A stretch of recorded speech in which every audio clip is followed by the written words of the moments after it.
Hai, apa kabar teman-teman? Kali ini gue camping lagi. Ya, terakhir gue camping udah lama banget ya.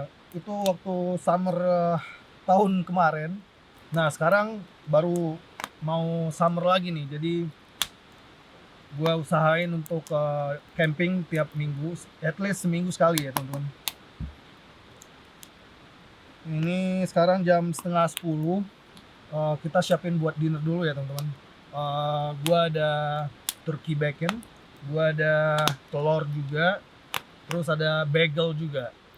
Ya paling kita masak-masak ringan-ringan aja lah buat malam ini ya.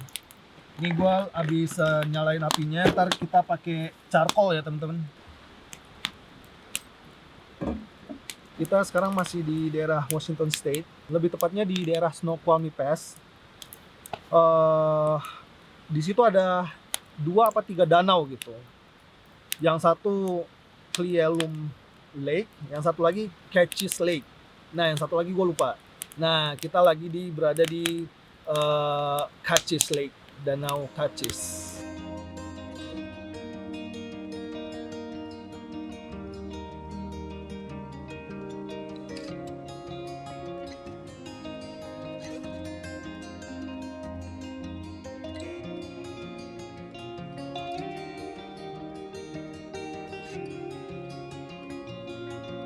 Jadi menu kita malam ini breakfast for dinner, scrambled egg, bacon, and bagel, SBB. Scrambled egg, bacon, and bagel. Oke, teman-teman.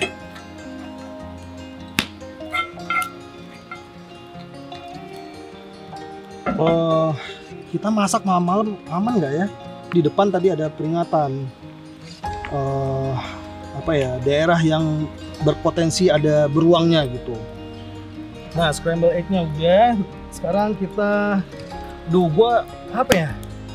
bacon kan baunya kenceng ya. Gua takut jadinya. Boleh nggak ya? Gua takut sama beruangnya. Soalnya bacon itu aromanya khas ya, tajam gitu. Kan nyengit itu bacon itu. Waduh, kok gue jadi ngeri ya. Ntar dulu deh, jadi ngeri. Nah, gue harus pegang ini dulu nih. Ini bear spray. Jadi kalau ada beruang, tinggal pencet.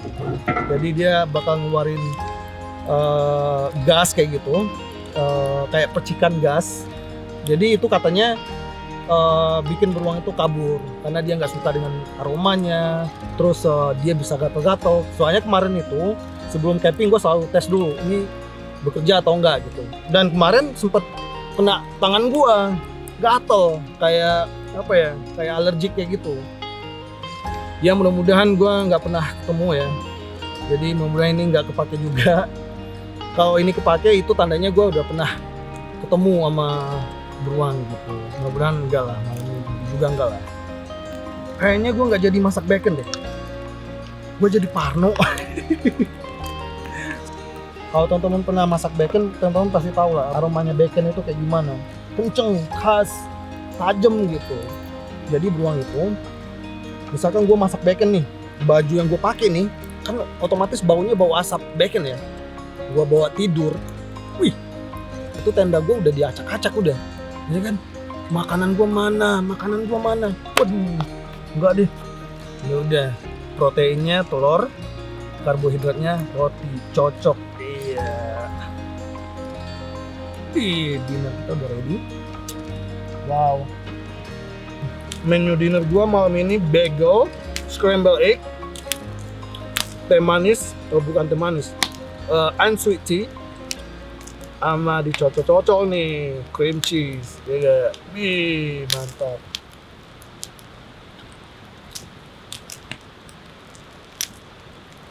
Ini ada satu pelajaran ya teman-teman. Kalau orang sini bilang, ini misalkan nih kita makan nih rame-rame ya, ada satu dipping sauce, kita boleh berbagi rame-rame gitu. Tapi boleh bilang gini, don't dip it twice. Ngerti nggak? Maksudnya Ini kan tadi udah gue cocol nih. Nih gue contoh lagi nih. Satu nih ya, gue cocol. Tuh, ya kan? Gue makan. Gue gigit, masih ada sisa. Dicocol lagi nggak boleh. Boleh bilang don't dip it twice. Itu etika ya. Etika berbagi gitu. Pelajaran buat gua dan buat kita semua. Nah, ngomongin masalah berbagi ya. Dulu kan gue perokok ya. Gue belajar ngerokok itu SD. Gue kayaknya waktu itu salah pergaulan ya. Enggak juga sih. Guanya aja yang mau gitu. Nah, kelas 6 SD gue udah belajar ngerokok tuh. Dulu rokoknya apaan ya? Sempurna Mile. Oh bukan. Kelas Mile ya, Kelas Mile. Iya bener-bener, Kelas Mile. Kelas Mile, Sempurna Mile. Jadi dulu kan belum punya duit ya. Jadi gua tuh ada tiga temen lah. Enggak, 2 temen lah. Bertiga sama gua maksudnya. Jadi kita patungan gitu. Patungan beli rokok ketengan, beli rokok sebatang gitu. Nah, kan kita masih anak-anak nih. Rokok. Jadi istilahnya tuh cing-cing gitu. Gantian. Temen gue ini basah, Pak. Kalau setiap dia ngerokok itu selalu basah, anjing. Kan ludahnya ke bibir gue ya. Habis itu gue males udah cing sama dia gitu. Males gue untuk berbagi sama dia akhirnya gitu. Orang dia basah. Lu bayangin nih ngerokok. Dia mood gitu. Basah. Terus kasih ke gue. Ya, habis itu gue gak mau lagi berbagi sama dia gitu. Gue juga bingung ya. Apa karena dia gaya rokoknya kayak gitu?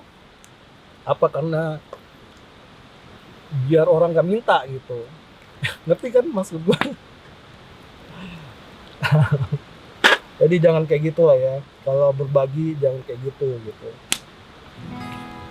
Gue tadi pagi berangkat dari rumah jam apa ya? Jam 11 kayaknya. Padahal semalam gue udah janji tuh. Tidur lebih awal. Ya seenggaknya jam 1 lah paling telat lah. Totalnya gue tidur jam berapa? Jam 4. Aduh, jam 4. Aduh. Akhirnya gue bangun jam 8 pagi. Bangun jam 8 pagi, ngumpulin nyawa untuk berdiri aja itu butuh setengah jam. 8.30 gue berdiri tuh minum. Terus minum, mandi. Kalau gue nggak bawa mandi, wah gue pasti tidur lagi. Akhirnya gue ambil handuk, langsung mandi air dingin. Seger habis itu. Terus habis itu gue siap-siapin apa yang kira-kira gue butuhin gitu. Masukin tuh barang-barang di mobil. Malah nyampe sini cantolannya tripod ketinggalan. Aduh, berat. Gue dulu di zaman sekolah ya. SD kali ya. SD. Gue seneng banget tuh camping. Pramuka ya namanya ya, Pramuka. Ke gunung-gunung gitu. Kebetulan di daerah gue tuh memang kebanyakan gunung memang. Gunung, sungai, danau juga ada tapi di daerah-daerah tertentu aja. Nggak kayak di US ya. US itu danau-danaunya banyak, Pak. Danau-danau kecilnya banyak. Cakep-cakep lagi. Bersih, terawat gitu. Gue itu pertama kali ikut camping itu waktu Pramuka. Kita ke gunung, bukit ke bukit. Persami ya kalau nggak salah ya, perkemahan Sabtu Minggu ya. Tapi waktu itu kan masih kecil ya, masih SD. Tapi gue enjoy tuh, gue nikmatin tuh perjalanannya, capeknya, lapernya gitu, susahnya, jatuhnya, segala macem gitu. Gue nikmatin tuh. Wah kayaknya waktu itu ya, kayaknya ini seru juga nih gitu. Ya mungkin dari situ awal mulanya gue suka camping ya. Nah habis itu SMP gue ikut lagi tuh Pramuka. Itu kita disuruh milih tuh mau drum band, Pramuka, atau olahraga gitu. Gua ambil waktu itu pramuka sama sepak bola. Boleh ambil dua. Nah, pramuka kan hari Jumat kalau nggak salah ya. Jumat sama Sabtu kalau nggak salah. Kok Jumat sih? Iya. Iya beneran, Jumat sama Sabtu. Habis Jumatan kita balik lagi ke sekolah. Kalau nggak salah mulainya jam 3-an deh kalau nggak salah waktu itu. Itu yang ngajarin senior juga. Beliau, wah bapak itu udah meninggal. Aduh, kirim Al-Fatihah buat bapak siapa ya namanya ya? Gue kok lupa ya.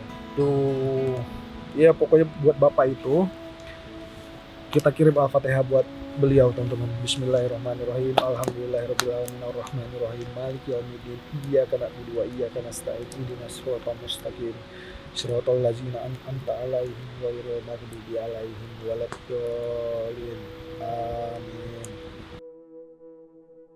Ya pokoknya Al-Fatihah tadi kita kirimkan buat bapak pembimbing pramuka gua waktu SMP, terus buat nyokap gua, bokap, nenek, om, kakek, dan orang-orang yang kita sayangi yang sudah mendahului kita ya, dan diampuni dari siksa api neraka ya teman-teman.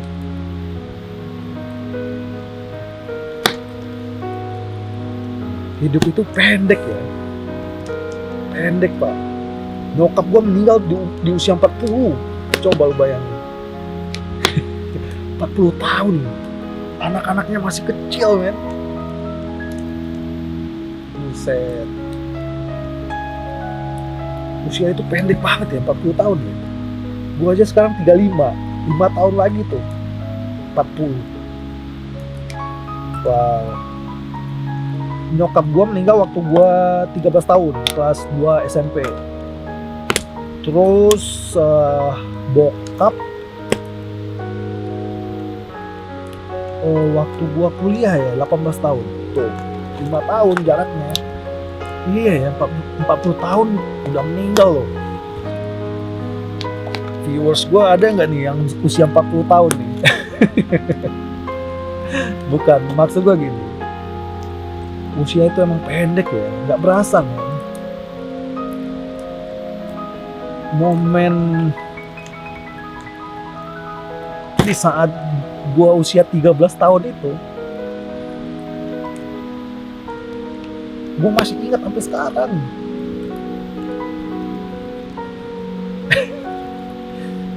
Iya, masih ingat jelas pak. Di kamar itu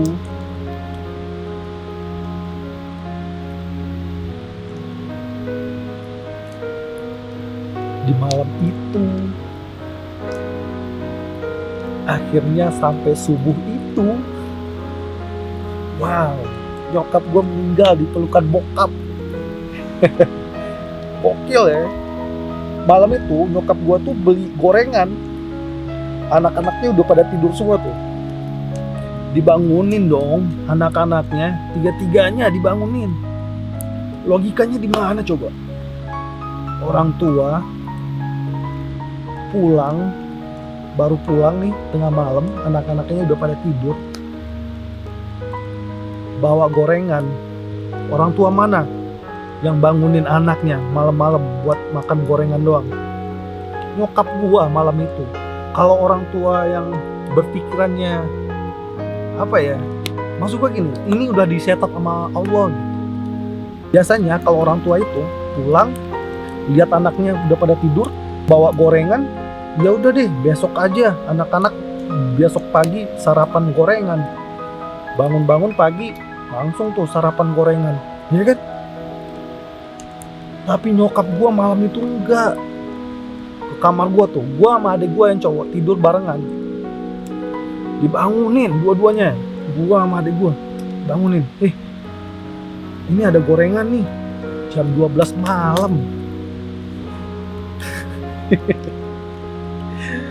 Bangun dong, habis itu kamar mandi, cuci muka, ke ruang tamu meja makan, makan tuh gorengan rame-rame, bokap, nyokap, gua, adik-adik gua, semua ada di meja makan, lagi makan gorengan.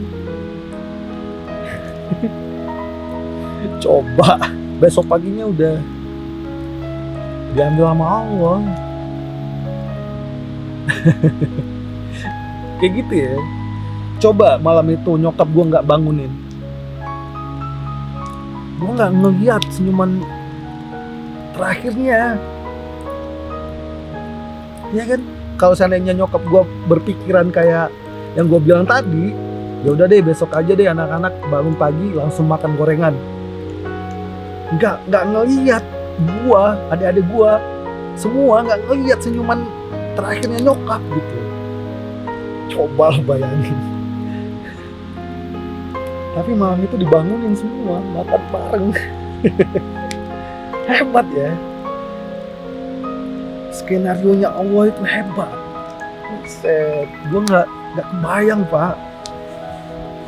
Bisa kayak gitu setapannya gitu. Masya Allah.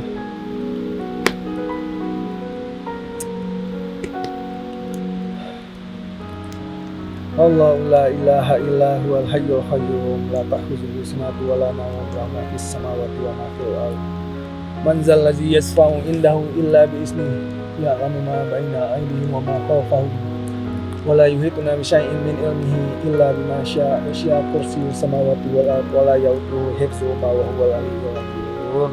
Astagfirullah.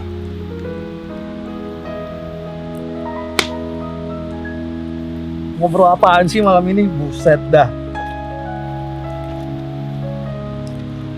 Jam 12 Pak. Ngomongin gak jelas. Aduh.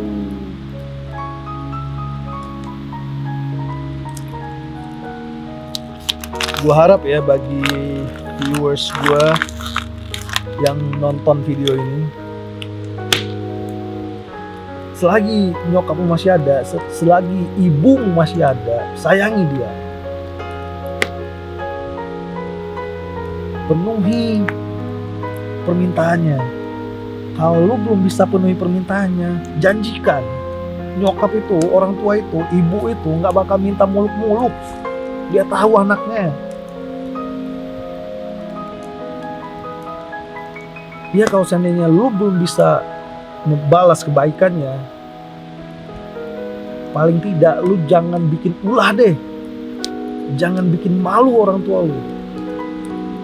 Jadi anak baik-baik aja gitu.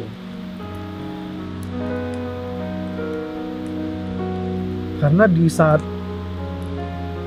ibu lu udah nggak ada, di situ lu baru ngerasa bahwasannya sosok ibu itu penting.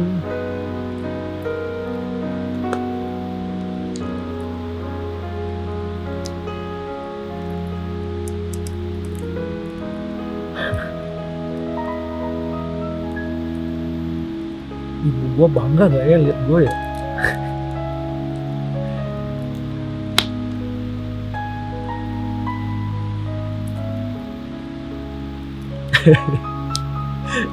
Nih, bokap sama nyokap gue kan udah meninggal ya. Kalau seandainya gue disuruh pilih sama Allah nih, Allah datang nih ngomong sama gue nih, Hari, gue kabulin satu permintaan lu katanya. Lu pilih bokap apa nyokap untuk kembali ke bumi, bertemu lu lagi, bertemu gue lagi. Lu pilih mana? Nyokap apa bokap? Misalkan Allah nih ngomong sama gue kayak gitu. Kira-kira lu bisa tebak gak gue bakal pilih apa? Ibu gue atau bapak gue? Kira-kira lu bisa tebak gak? Kalian pasti mikirnya gue milih nyokap ya? Bukan. Gue pilih bokap gue untuk kembali lagi ke bumi, menghabiskan waktu sama anak-anaknya. Gue pilih bokap. Karena di usia gue 13 tahun nyokap udah meninggal. Berarti gue sama nyokap itu cuma 13 tahun doang hidup bersama gitu. Nah kalau ini buat jaga-jaga ya, biar gue gampang ngambilnya gitu.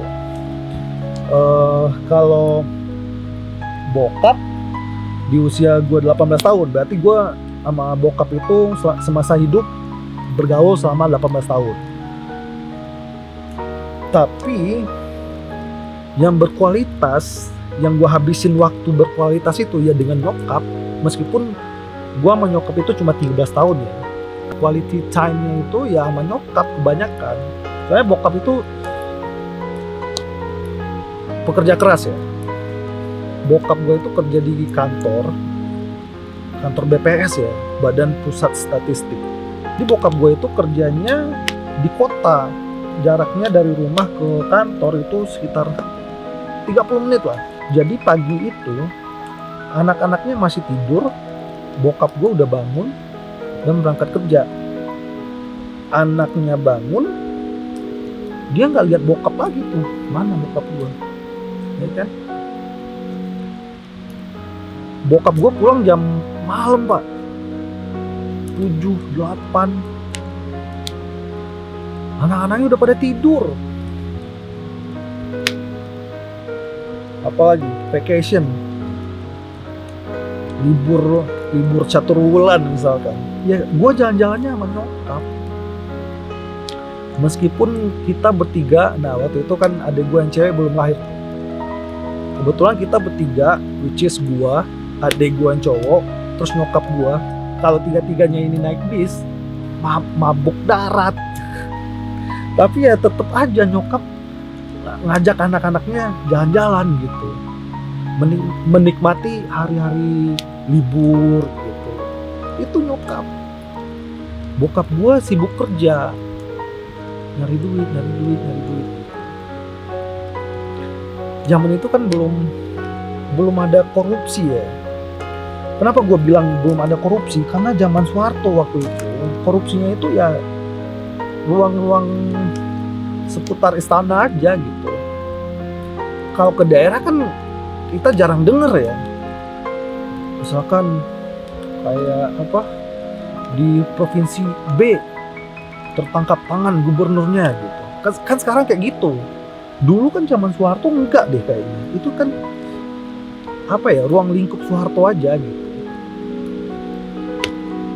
Jadi PNS itu dulu ya makan gaji segitu aja gitu. Bokap gue hidup di zaman Soeharto, pensiun pun di zaman Soeharto. Jadi PNS waktu itu ya gitu-gitu aja.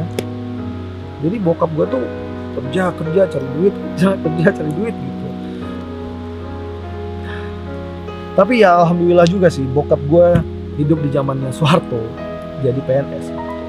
Kalau sekarang kalau seandainya beliau hidup di zamannya sekarang, mungkin ya bisa aja bokap gue mainin duit segala macam kan gitu. Itu hikmahnya ya. Jadi bokap gue itu PNS, kerja di Badan Pusat Statistik. Jadi ama nyokap itu ya quality time-nya banyak lah. Sama bokap, gue ngomong sama bokap itu yang intens ya setelah nyokap meninggal. Nih pernah ada cerita ya, di zaman gue sekolah SD, buset itu tahun 90-an, 96-97 kali ya, masih bisa gue inget tuh. Waktu itu gue SD kelas 3 kayaknya, kelas 3 apa kelas 4 gitu. Gue kan selalu minta duit itu sama nyokap pagi-pagi. Nah entah kenapa di pagi itu nyokap gue bilang gini, mama nggak ada duit, minta sama papa gitu. Gue nggak tahu ya apakah ini parentingnya nyokap gue agar gue bisa ngomong sama bokap atau gimana gitu, gue nggak tahu ya. Ya nggak mungkin lah nyokap gue bilang mama nggak ada duit minta sama papa gitu. Wah nggak mungkin banget, bohong banget. Soalnya bokap gue PNS, nyokap gue juga PNS. Jadi orang ya ada lah gitu, tapi bukan kaya ya. Terus nyokap bilang, mama nggak ada duit, minta sama papa gitu. Akhirnya gue ke belakang. Soalnya bokap waktu itu di belakang pagi-pagi itu. Gue cuma numpang lewat doang. Karena gue nggak ada komunikasi sama bokap. Masa iya gue ke belakang, pah minta duit. Waduh kayaknya out banget tuh situasinya kayak gitu. Aneh gitu. Akhirnya hari itu gue nggak jajan di sekolah, nggak ada duit jajan. Tuh, saking gue nggak ada komunikasinya sama bokap tuh. Kenangan yang nggak bisa gue lupain ya, yang selalu membuat gue bangga bahkan terharu. Dikala gue main sepak bola, gue ditonton bokap dong, tanpa pengetahuan gue. Anjing, coba lu bayangin, sama adek gue yang cewek, dia datang tuh ke lapangan, meskipun anaknya nggak main, meskipun anaknya cadangan abadi kala itu, meskipun gue main, bokap gue selalu ada. Itu yang nggak bisa gue lupain. Itu kesan banget bagi gue itu.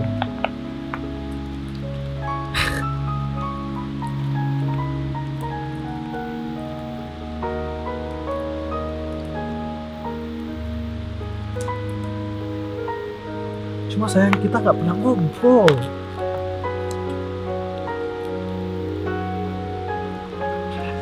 Nggak pernah ngobrol. Kayak ngobrol gitu, intens. Misalkan papa tadi ngapain aja, papa kemana aja, nggak pernah. Bokap gue juga nggak pernah nanyain gue.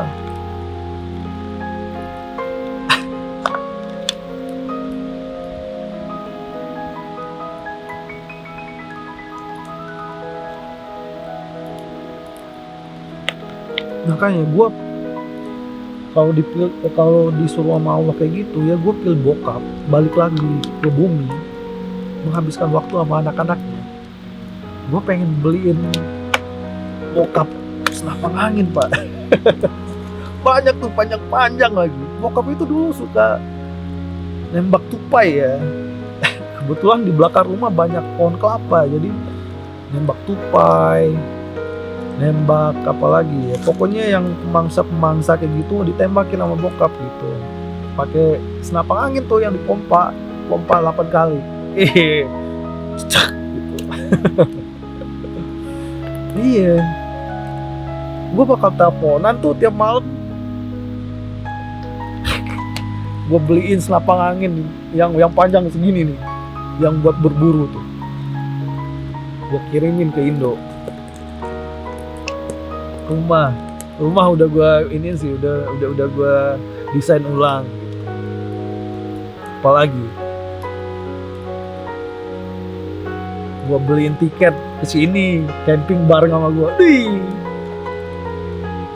Ngobrol dari hati ke hati.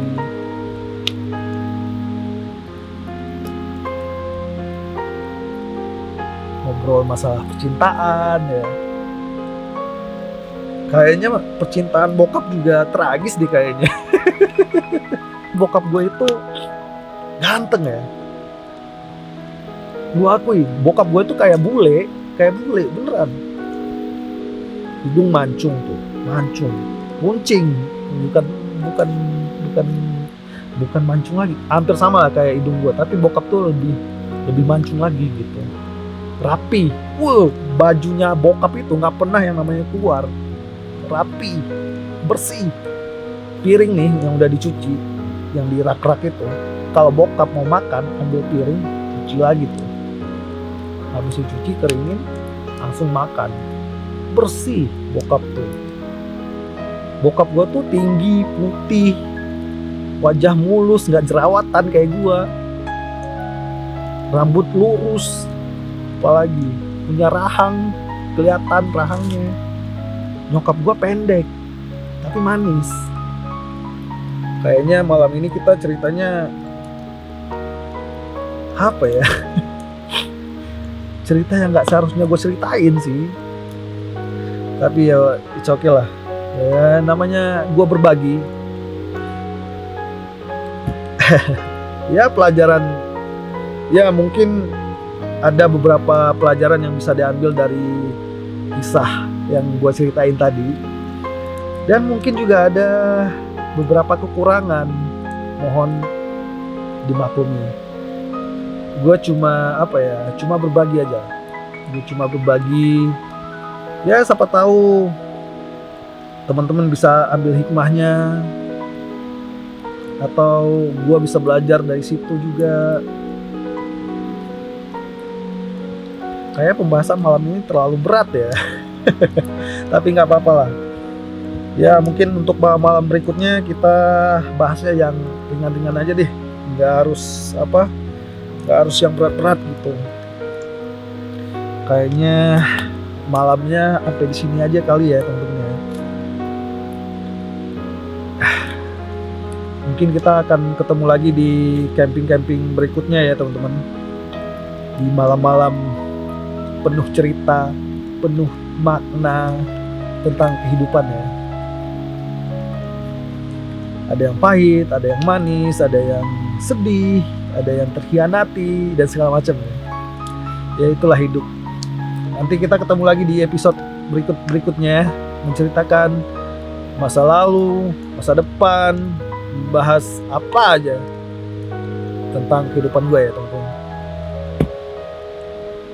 Selamat malam, good night. I'll see you when I see you.